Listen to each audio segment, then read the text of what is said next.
வணக்கம். போன வகுப்புல நம்ம பார்த்தது 11ஆம் வகுப்பு பொருளியல் பாடத்துல ஒவ்வொரு அறிஞர்களும், அதாவது ஆல்பர்ட் மார்ஷல், ராபின்சன் மற்றும் ஆடம் ஸ்மித் போன்ற, சாமுவேல்சன் போன்ற பல்வேறு பொருளாதார வல்லுநர்கள், ஒவ்வொரு பொருளாதார வல்லுநர்களுக்கும் பொருளியலுக்கு இலக்கணம், பல்வேறு வகையான இலக்கணங்களை கூறினார்கள். இப்ப நம்ம பார்க்கக்கூடிய டாபிக் என்ன அப்படின்னு சொல்லி சொன்னா, அடுத்து நம்ம பார்க்கக்கூடியது என்ன பார்க்க போறோம் அப்படின்னா, பொருளியல் என்பது ஒரு கலை பாடமா அல்லது அறிவியல் பாடமா என்பதுதான் இப்ப இதுல இருக்கக்கூடிய ஒரு முக்கியமான ஒரு செய்தி. பொருளியல் என்பது ஒரு கலை சார்ந்த பாடம் என்று ஒரு சில பொருளாதார வல்லுநர்கள் கூறுகிறார்கள். உதாரணமாக ஏசி பிகு என்று சொல்லக்கூடியவர், ஆல்பர்ட் மார்ஷல் போன்றவர்கள் இந்த பொருளாதாரம் என்று சொல்லக்கூடியது கலை சம்பந்தப்பட்ட பாடம் என்று கூறுகிறார்கள். அதாவது கலை என்று சொல்லக்கூடியது என்ன என்றால், நடைமுறையில் உள்ள ஒரு குறிப்பிட்ட இலக்குகளை அடைய இந்த பொருளாதாரம் என்று சொல்லக்கூடியது, இந்த அறிவு பயன்படுகிறது என்று சொல்லுகிறார்கள். பொருளாதாரம் என்று சொல்லக்கூடியது அனைத்து சிக்கல்களுக்கும் ஒரு தீர்வு காண வழிகாட்டுகிறது என்று ஏசி பிகு மற்றும் ஆல்பர்ட் மார்ஷல் போன்றவருடைய கருத்தாக முன்வைக்கப்படுகிறது. பொருளியல் என்று சொல்லக்கூடியது ஒரு அறிவியல் என்று இன்னும் ஒரு சாரார் கூறுகிறார்கள். பொருளியல் அறிவியல் என்பது ஒரு ஒழுங்குமுறைப்படுத்தப்பட்ட ஒரு தொகுதி. அறிவியல் என்பது ஒரு ஒழுங்குமுறைப்படுத்தப்பட்ட ஒரு அறிவு தொகுதி. அதனுடன் தொடர்புடைய அனைத்து உண்மைகளையும் சேகரிக்கப்பட்டு வகைப்படுத்தப்பட்டு அது சம்பந்தமாக அளவிடப்பட்டு ஆய்வு செய்ய பயன்படுகிறது.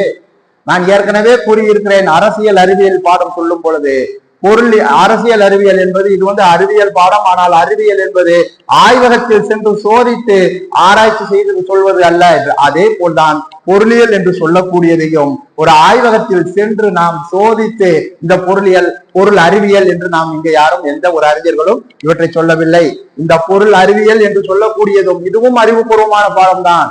இந்த பொருள் அறிவியல் என்று சொல்லக்கூடியது சமுதாயத்தோடு தொடர்புடைய ஒரு பாடமாக இது இருக்கிறது.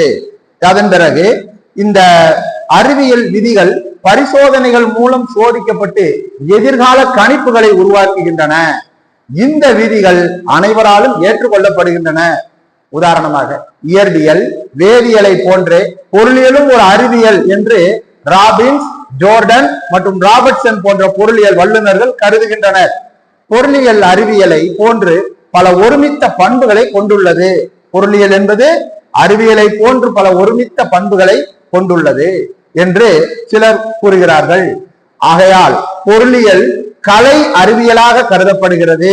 கலையும் அறிவியலும் ஒன்றோடொன்று தொடர்புடையது என்பது பொருளியல் அறிஞர்களுடைய வாதமாக முன்வைக்கப்படுகிறது.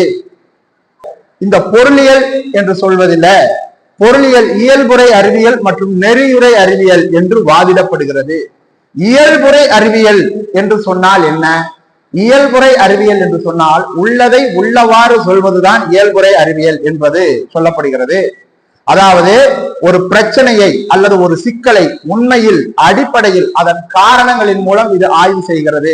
எடுத்துக்காட்டாக விலை ஏற்றத்தின் போது அதற்கான காரணங்கள் ஆராயப்படுகின்றன. விலையேற்றம் என்று சொன்னால் என்ன? ஒரு பண்டம்.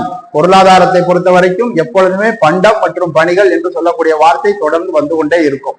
ஒரு பண்டத்தினுடைய விலை ஏற்றத்தின் போது அதற்கான காரணங்கள் ஆராயப்படுகின்றன. ஏன் இந்த விலையேற்றம் ஏற்படுகிறது என்பதை பற்றி.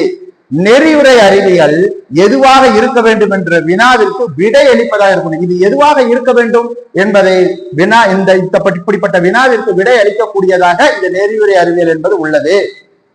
சுருக்கமாக இயல்புறை அறிவியல் என்பது ஏன், எப்படி என்பதையும், நெறியுறை அறிவியல் என்பது எதுவாக இருக்க வேண்டும் என்பதையும் கூறுகிறது. இந்த இரண்டிற்கும் உள்ள வேறுபாட்டை இப்பொழுது நாம் எளிதாக நாம் விளக்கலாம். வட்டி வீதம் அதிகரிக்கும் போது இயல்புறை அறிவியல் வட்டி வீதத்தை ஏன் குறைக்க வேண்டும், எப்படி குறைப்பது என்று கூறுகிறது. நெறியுறை அறிவியல் என்பது வட்டி வீதம் அதிகரிப்பதால் ஏற்படக்கூடிய நன்மை அல்லது தீமையை கூறுகிறது. இவ்வளவுதான் விஷயம். அதாவது இந்த இயல்புறை அறிவியல் என்பது வட்டி விகிதம் அதிகரிக்கும் பொழுது, இந்த வட்டி விகிதம் அதிகரிக்கும் பொழுது வட்டி வீதத்தை நாம் ஏன் குறைக்க வேண்டும் என்கிற மனநிலையிலே கொண்டுட்டு வருகிறது. நெறியுறை அறிவியல் என்பது வட்டி விகிதம் அதிகரிக்க காரணத்தினால இது ஏற்படக்கூடிய இந்த வட்டி விகிதம் அதிகரிக்கிறதுனால என்ன நன்மைகள் இருக்கிறது, என்ன தீமைகள், யாருக்கு என்ன நன்மைகள் என்ன தீமைகள் என்பது பற்றி விவரிக்கிறது.